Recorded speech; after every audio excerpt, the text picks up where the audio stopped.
Bismillahirrahmanirrahim. Assalamualaikum warahmatullahi wabarakatuh.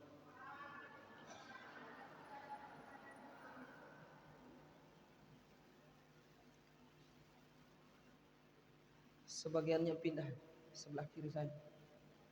Tidak seimbang ini. Pindah. Ayo. Pindah sebelah kiri lain.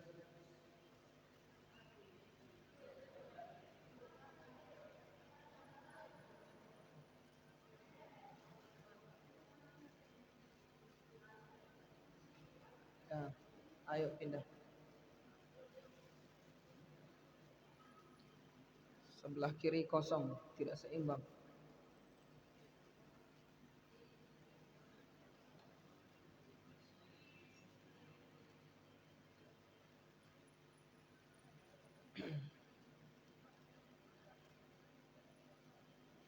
Tayyib. Bismillahirrahmanirrahim. Alhamdulillahi rabbil alamin wal 'aqibatu lil muttaqin. Wala 'udwana illa 'alal zalimin. Wassalatu wassalamu ala asyrafil anbiya'i wal mursalin. Nabiyyina Muhammadin wa ala alihi wa ashabihi wa man tabi'ahum bi ihsanin ila yaumiddin.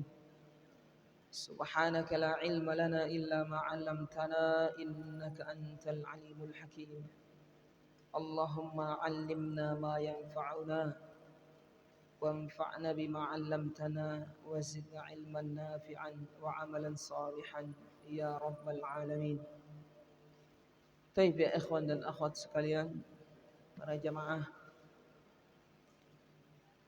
rahimani wa rahimakumullah. Pada kesempatan malam yang berbahagia ini, Allah lagi-lagi mempertemukan kita di majelis yang biasa kita adakan untuk melanjutkan kajian kita membaca kitab yang ditulis oleh Asy-Syaikh Muhammad At-Tamimi rahimahullahu taala yang berjudul Syurutus Shalah wa arkanuha wa wajibatuha. Syarat sah salat, rukun-rukunnya dan perkara yang wajib di dalam salat. Alhamdulillah, merupakan nikmat yang besar dari Allah. Ya ikhwan semua, jamaah semua, Allah Subhanahu wa taala masih memberikan kepada kita kesempatan untuk mengisi hari-hari kita, sisa hari kita dengan amalan soleh, dengan bertobat kepadanya, dengan beramal soleh, membenahi diri kita. Mudah-mudahan di sisa umur kita ini Allah menerima amalan kita, menerima taubat kita, dan insya Allah memasukkan kita ke dalam surganya di akhirat kelak. Tayyib. Kemudian saya ingatkan kembali tentang perkara niat agar kehadiran kita di majelis yang mulia ini tidak menjadi sia-sia. Karena orang ketika beramal memiliki 3 kondisi.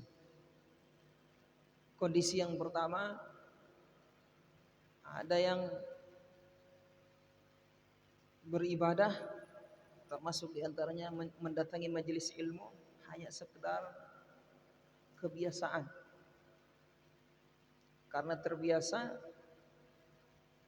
orang-orang di sekelilingnya terbiasa datang ke majelis, terbiasa sholat, orang tuanya sholat, keluarganya sholat, gurunya sholat, dia sholat. Maka orang seperti ini tidak mendapat apa-apa dari sisi pahala di sisi Allah Subhanahu wa taala. Karena dia beribadah hanya sekedar faktor kebiasaan. Kemudian yang kedua, beribadah ingin dapat pujian dari manusia. Ingin disanjung, dibilang orang yang soleh, orang yang taat beribadah, orang yang rajin menuntut ilmu. Yang seperti ini berbahaya daripada yang pertama. Yang pertama sekedar tidak dapat pahala.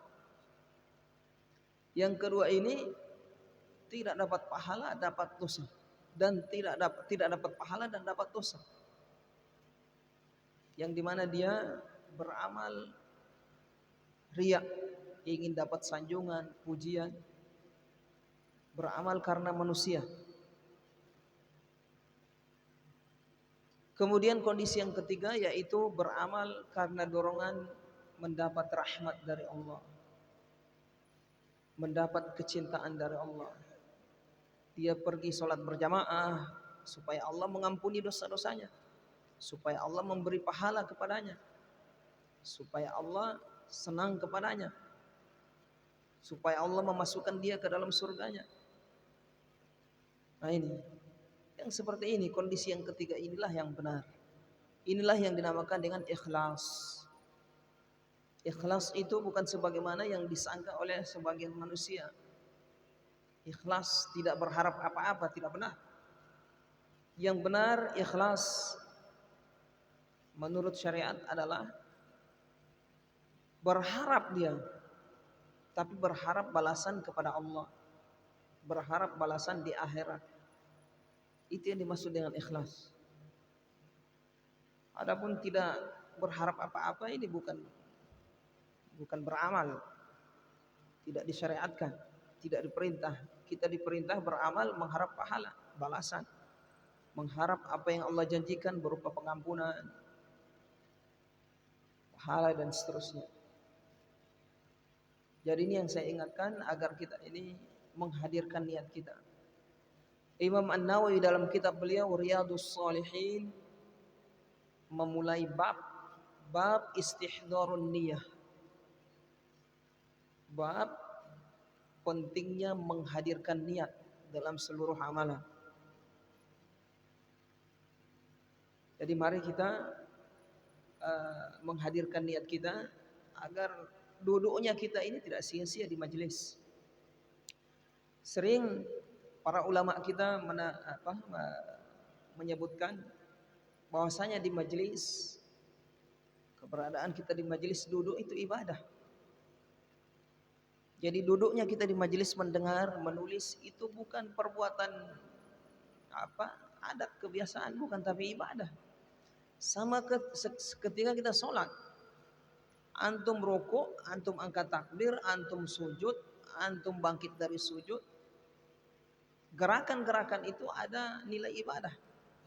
Demikian juga antum ketika di majelis ilmu.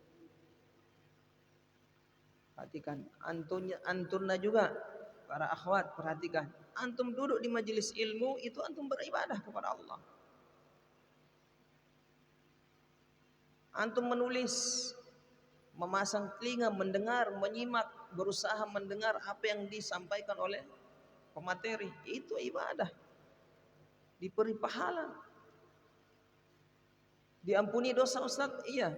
Karena setiap amalan di dalamnya ada pengampunan dosa, bukan hanya sekedar diberi pahala oleh Allah. Itulah baiknya Allah Subhanahu wa taala.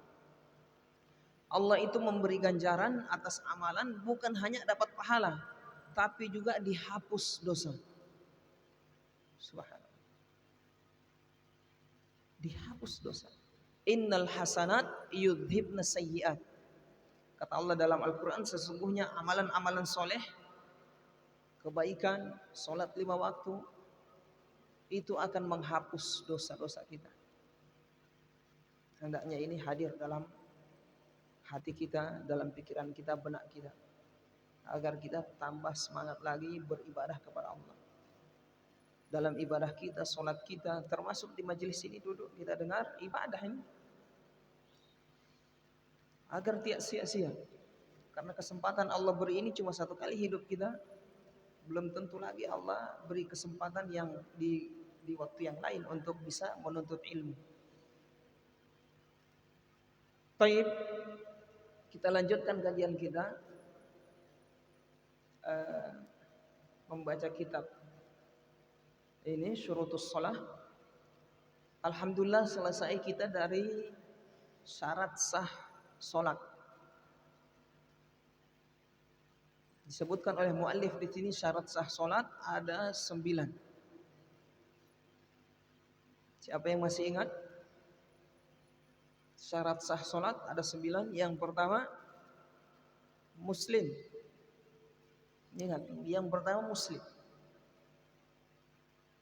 Yang kedua berakal. Yang ketiga tamyiz. Anak yang sudah mencapai umur 7 tahun ke atas.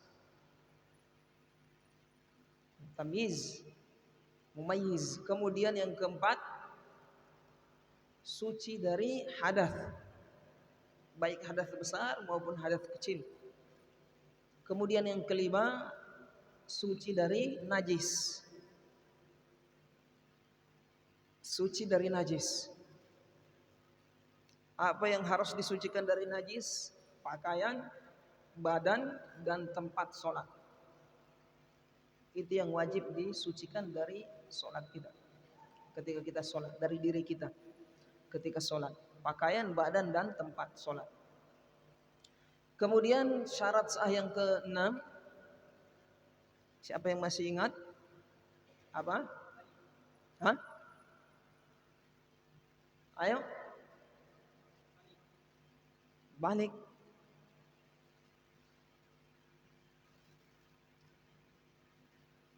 Balik bukan syarat sah sholat. Berarti anak yang belum balik tidak sah dong sholatnya. Jadi balik bukan syarat sah sholat.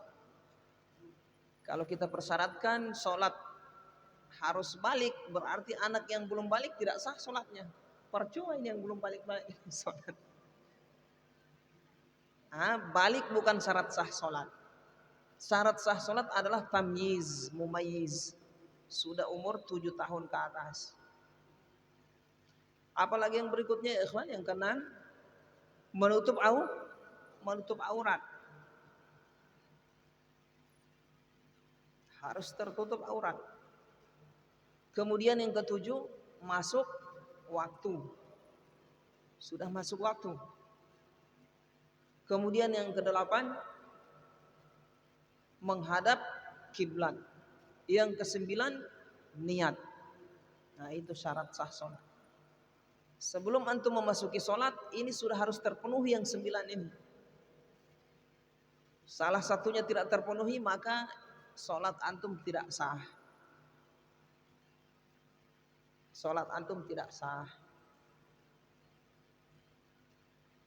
Baik, kemudian kita masuk rukun sholat. Alhamdulillah syarat sah sholat selesai. Alhamdulillah. Kemudian kita masuk rukun sholat. Bagian yang penting di dalam sholat. Sudah kita jelaskan pertemuan sebelumnya, kalau syarat sah dia di luar dari sholat. Kalau rukun di dalam sholat itu sendiri, yaitu gerakan yang penting di dalam sholat. Itu namanya rukun. Kalau kita tidak kerjakan, maka sholat kita tidak sah atau batal.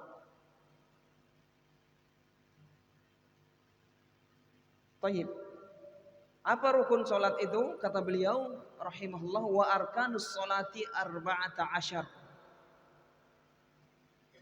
Rukun sholat ada 14. Rukun sholat ada 14.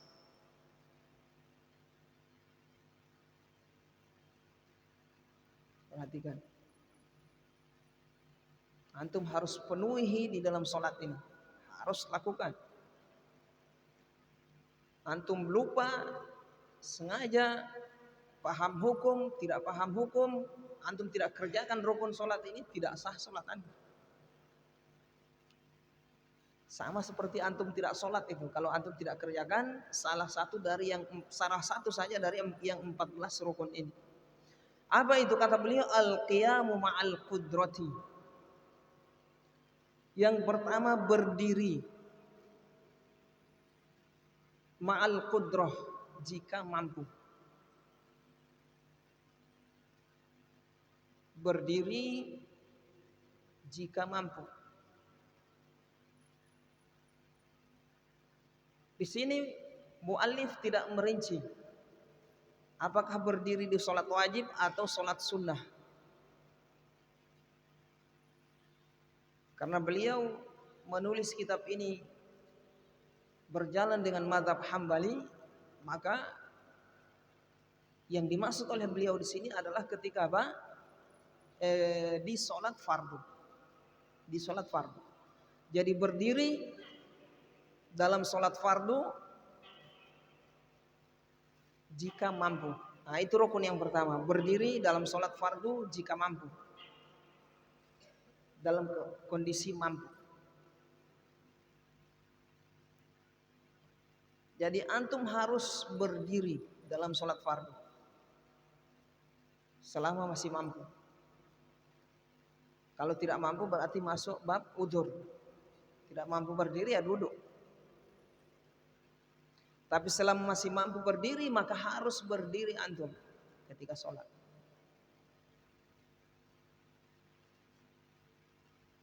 Di sholat apa ini? Sholat wajib. Sholat wajib. Ustaz, sholat wajib itu apa? Sholat wajib, sholat yang 5 waktu. Sholat Jumat. Sholat jenazah. Sholat Id. Sholat Id di mazhab Hambali hukumnya wajib. Tapi wajib kifayah, fardu kifayah. Sholat nadar, sholat kafarah, sholat nadar. Jadi semua sholat yang wajib antum harus berdiri. Tidak boleh duduk. Adapun di sholat sunnah maka bukan rukun. Di sholat sunnah antum bisa sholat dalam keadaan duduk. Silahkan. Tapi yang afdol berdiri. Tapi bukan rukun. Ingat, rukun berdiri di dalam sholat wajib. Kalau sholat sunnah bukan rukun. Antum bisa sholat sunnah tadi, sholat sunnah rawatib, sholat apa saja sunnah berdiri, duduk. Dalam kondisi dulu antum sholat tarawih duduk misalnya bisa.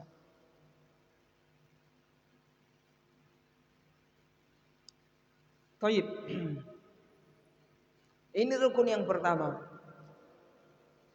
Terus batasannya Ustaz, berdiri dikatakan sah itu batasannya seperti apa? Batasannya adalah selama masih dikatakan berdiri, selama dia tidak ruku. Selama dia masih posisi ruku, belum ruku berarti dia berdiri. Jadi misalnya ada orang sholat bongkok sedikit dia, selama belum menggapai ruku maka masih sah, berdirinya masih sah. Walaupun bongkok sedikit dia, menunduk sedikit, atau miring misalnya, miring kiri, miring kanan, selama dilihat masih berdiri berarti berdiri sah. Tapi kalau sudah nanti insya Allah pada rukun yang setelahnya ruku kita akan jelaskan. Kalau dia sudah mencapai ruku, model ruku berarti sudah bukan berdiri namanya. Tidak sah berdiri. Kemudian berdiri di sini berdiri bukan bersandar. Jadi kalau seseorang itu berdiri dalam keadaan bersandar, kalau seandainya sandarannya itu dilepas atau dilepas dari dia bisa jatuh, berarti berdirinya tidak sah. Misalnya ada sesuatu yang berdiri dinding misalnya atau apa, kursi, meja, capek misalnya dia bersandar dia di situ sambil berdiri. Nah, kalau seandainya tempat sandarannya tadi itu kalau digeser dia bisa jatuh, berarti dia tidak berdiri itu, tidak sah berdirinya. Tapi kalau digeser sesuatu yang dia jadikan tempat bersandar tadi, dia tidak jatuh, berarti dia masih terhitung berdiri.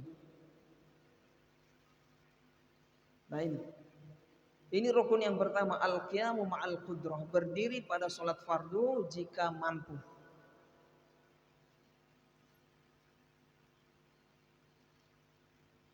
Kemudian kadar dari sisi lamanya, itu kan modelnya, kaifiat, gaya berdirinya Ustaz. Bagaimana kalau kadar durasi lamanya dikatakan berdirinya sah? Nah, berapa menit Ustaz dikatakan berdirinya dia di sholat sah?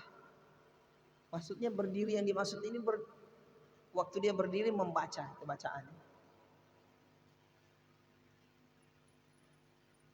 Tayyib, kadar yang sah untuk dikatakan sah berdirinya adalah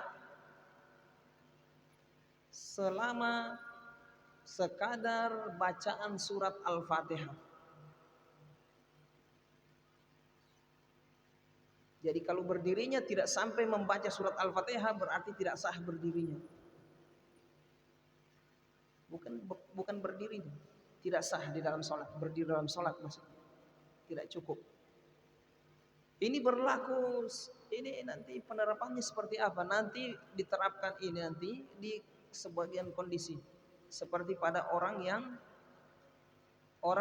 apa namanya tidak bisa bicara, orang yang bisu. Orang bisu kan tidak bisa membaca, ya kan? Nah, dia tidak dipersyaratkan membaca sesuatu karena dia tidak bisa baca. Nah, kapan kadar yang sah untuk dikatakan sah berdirinya? Dia berdiri. Nah, yaitu sekadar membaca surat Al-Fatihah. Jadi berapa detik itu menit baca surat Al-Fatihah? Kalau sudah selesai surat Al-Fatihah baru bisa dia apa? Rukuk. Belum sampai surat Al-Fatihah dia sudah rukuk, belum selesai dia sudah rukuk, berarti berdirinya belum sah, tidak sah. Taib. Kemudian wa takbiratul ihram, rukun yang berikutnya takbiratul ihram. Apa yang dimaksud dengan takbiratul ihram? Yaitu bacaan Allahu Akbar di awal masuk sholat.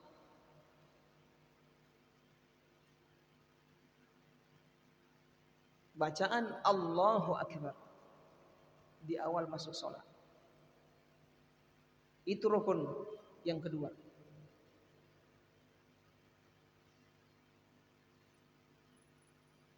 Ustaz, kalau takbir yang setelahnya Ustaz, ketika rukuk dia takbir, bangkit dari rukuk, sujud takbir, bangkit dari rukuk, sujud takbir. Itu namanya takbiratul intiqal. Itu namanya takbiratul intiqal. Takbir intiqal, perpindahan. Tapi bukan itu yang dimaksud dengan takbiratul ihram. Takbiratul ihram awal mau masuk sholat. Ini yang rukun. Kalau takbiratul intiqal wajib. Dia masuk di perkara yang wajib. Kalau takbiratul ihram masuk di perkara rukun.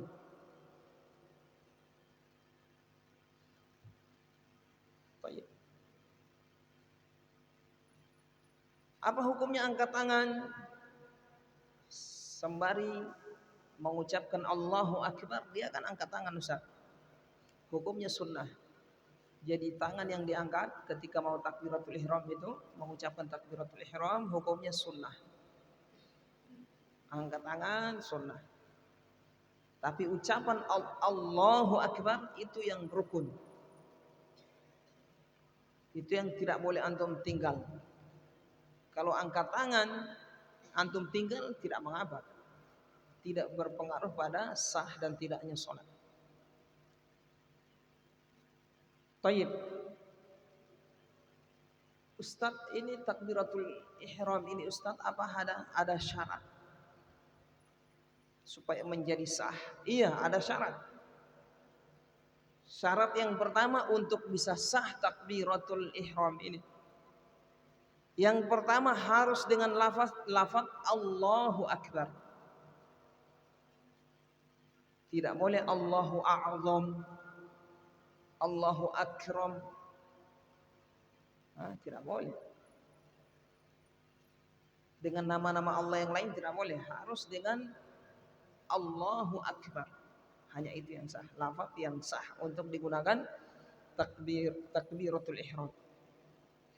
Kemudian syarat yang kedua, ini syarat untuk sah bacaan takbiratul ihramnya.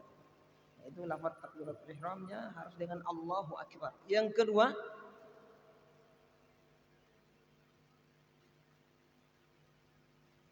harus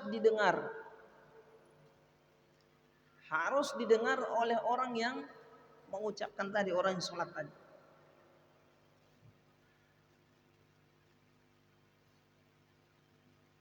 Paham di sini?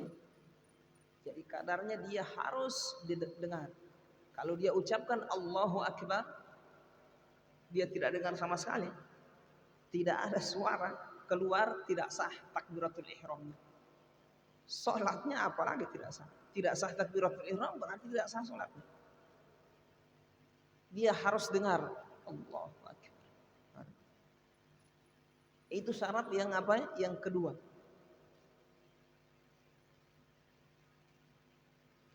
Ustaz, yang harus didengar ini apa sekedar Allahnya, akbarnya? Semua itu huruf harus didengar.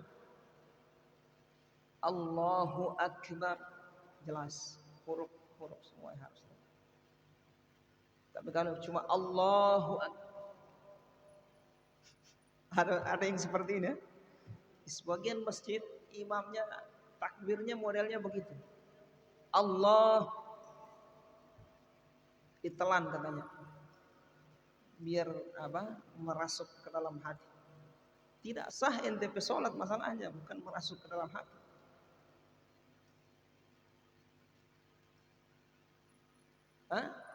Harus didengar Allahu Akbar. Semua huruf lafaz Allahu Akbar itu dia harus dengar. Ini syarat agar takbiratul ihram ini sah, yang dia adalah rukun. Bahaya. Kemudian syarat yang berikutnya,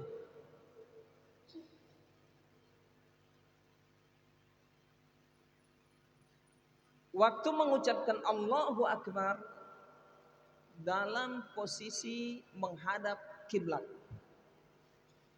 Kalau dia membelakangi kiblat, setelah itu dia mutar ke arah kiblat, tidak sah salat. Misalnya dia ke arah timur, ini belakang Allah. Setelah itu dia mutar bergeser ke arah kiblat, tidak sah salat. Jadi waktu dia ucapkan Allahu Akbar dalam posisi saat itu dia menghadap kiblat, takbiratul ihramnya sah. Itu syarat yang keberapa? Yang kedua. Yang ketiga, yang keempat. Keempat Yang pertama tadi lafaz Allahu Akbar. Kedua, harus dia dengar lafaz tersebut semuanya. Yang ketiga, belum berarti ketiga ya. Ketiga berarti menghadap apa? Menghadap kiblat. Waktu dia mengucapkan itu menghadap kiblat. Kemudian syarat yang keempat, khusus imam, khusus makmum.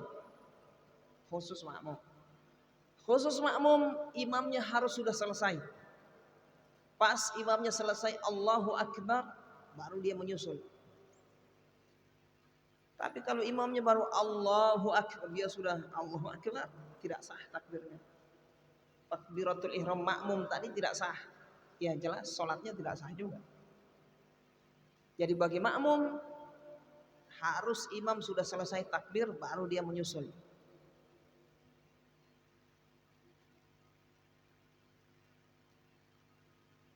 Selesai lafaz sudah selesai menyebut Allahu Akbar. Selesai. Baik, kemudian syarat yang keberapa lagi? 4, 5, 6. Yang kelima ya. Yang berikutnya lagi coba. Tidak memanjangkan A yang pertama. Tidak memanjangkan huruf alif yang pertama. Kalau dia panjangkan tidak sah. Allahu Akbar. Allahu Akbar tidak sah. Allahu Akbar tidak sah. Dia panjangkan apa? Hamzah yang pertama Allah tidak sah. Kalau dia panjangkan itu artinya apakah Allah Maha Besar? Ragu berarti. Tidak sah. Kemudian syarat yang berikutnya tidak memanjangkan ba. Allahu Akbar tidak sah. Karena akbar ba-nya dipanjangkan artinya rebana. Allahu Akbar, Allah adalah rebana. Mencela Allah Subhanahu wa taala. Akbar jamak dari kabar. Kabar artinya sejenis alat musik yang dipentung itu. Rebana. Jadi harus pendek. Allahu Akbar. Allah, kalau itu bisa panjang karena itu memang panjang. Allahu Akbar. Perhatikan yang azan jangan sampai gara-gara ingin melagu-lagukan azannya sampai memanjangkan akbar. Allahu Akbar, Allahu Akbar. Tidak sah. Azan antum tidak sah itu. Jangan kasih panjang itu ya. Nah, itu. Hati-hati. Terus Ustadz, kalau saya dapat imam seperti itu, jangan sholat di belakangnya dia. Cari imam yang lain. Begitu dia takbir, Allahu Akbar, antum cari masjid lain antum. Karena takbiratul ihramnya tidak sah. Takbiratul ihram tidak sah, selesai itu rukun sholat. Rukun sholat tidak sah, berarti tidak sah sholat. Atau dia panjangan Allahu Akbar, tidak sah sholatnya.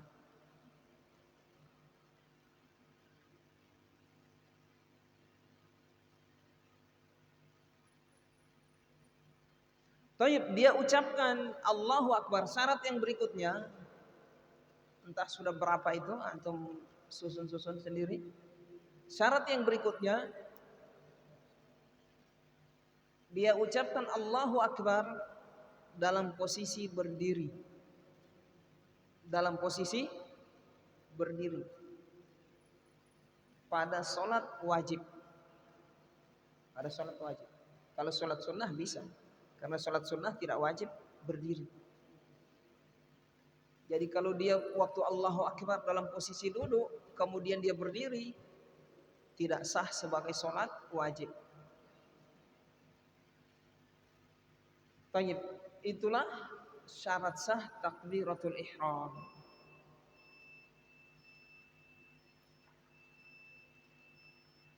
Tayyib. Kemudian yang berikutnya wa qiraatul Fatihati. Membaca surat Al-Fatihah. Rukun yang ketiga membaca surat Al-Fatihah. Rukun yang keempat ar-ruku'. Rukun yang kelima warraf'u minhu, bangkit dari ruku'. Rukun yang keenam was-sujudu 'alal a'dha'is sab'ah. Sujud di atas, sujud dengan anggota yang 7. Sujud di atas anggota tubuh yang 7. Apa itu? Jidat sama hidung. Perhatikan. Antum sujud harus jidatnya sama hidungnya harus menyentuh lantai. Saya perhatikan ada sebagian anak santri yang sholat hidungnya tidak menyentuh lantai, tidak sah sholatnya itu. Hidung harus nempel di lantai karena masuk rukun. Kemudian dua tangan, kemudian dua lutut, kemudian dua kaki. Jadi 7 semua. Itu harus sujud. Ketika antum posisi sujud itu harus sujud semua. Tidak boleh ada yang terangkat. Kalau diangkat-angkat kakinya diangkat sebelahnya tidak sah. Sujudnya tidak sah, jelas berpengaruh pada sholatnya tidak sah. Kemudian rukun yang berikutnya berapa itu? 1, 2, 3, 4, 5, 6, 7. Wal i'tidalu minhu.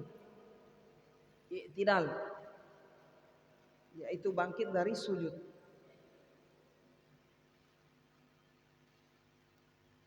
Kemudian wal jalsatu bainas sajadatain. Duduk di antara dua sujud. Rukun. Kemudian wa tuma'ninatu fi jami'il arkan. Rukun yang berikutnya tuma'ninah pada seluruh rukun. Sujudnya harus tuma'ninah, rukuknya harus tuma'ninah, bangkit dari rukuk harus tuma'ninah, dan seluruh gerakan sholat yang sifatnya rukun harus dituma'ninahkan. Itu rukun. Kemudian wa tartibu, rukun yang berikutnya tertib. Tidak boleh langsung sujud, setelah itu sujud baru rukuk, tidak sah. Harus tertib. Kemudian wa tasyahhudul akhir. Rukun yang berikutnya tasyahud akhir. Tasyahud akhir. Tasyahud awal bukan rukun, tasyahud awal perkara yang wajib. Tasyahud awal tidak masuk rukun, dia masuk yang wajib. Yang wajib derajat kewajibannya di bawah dari rukun. Nanti kita akan jelaskan. Tasyahud akhir itu yang ucapan apa? Ucapan asyhadu at-tahiyyatu lillahi wassalawatu watthayyibah. Assalamu alayna ayuhan nabi wa rahmatullahi wa barakatuh. Assalamu alayka ayuhan nabi assalamu alayka ayuhan nabi wa rahmatullahi wa barakatuh. Assalamu alayna wa ala ibadillahis shalihin. Asyhadu an la ilaha illallah wa asyhadu anna muhammadar rasulullah. Itu tasyahud akhir. Kemudian ditambah dengan sholawat. Wal julusulahu, kemudian rukun yang berikutnya duduk. Wal julusulahu, duduknya tasyahud. Jadi tasyahud itu maksudnya bacaannya tadi, kemudian duduknya juga. Jadi ketika dia membaca tasyahud harus dalam posisi duduk. Duduknya itu rukun. Kemudian rukun yang berikutnya wassalatu ala nabiyyi sallallahu alaihi wasallam. Sholawat. Membaca sholawat di tasyahud yang terakhir. Rukun. Kalau antum tidak bersolawat tidak sah. Kemudian terakhir yang 14 wat taslimatani. Bersalam atau membaca 2 salam. Itu rukun yang terakhir 14. Mengucapkan 2 salam. Assalamualaikum warahmatullahi. Assalamualaikum warahmatullahi. Kalau cuma satu saat tidak sah satu. Salam harus 2 kali.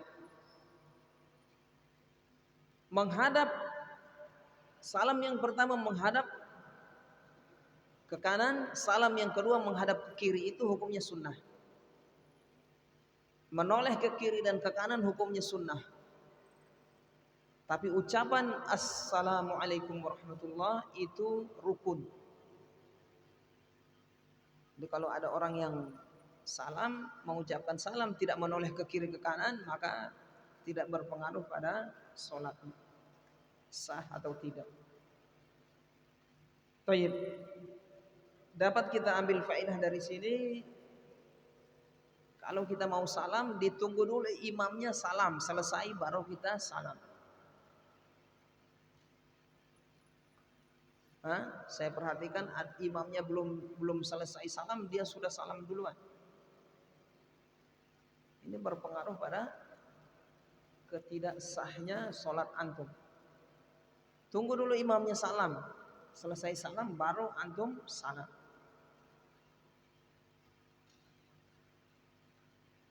Taib ini bagi apa? Bagi makmum. Taib ya ikhwan, insyaallah untuk rukun-rukun yang lainnya ini kita akan jelaskan pada pertemuan berikutnya karena waktu tidak memungkinkan, sudah masuk waktu itu azan.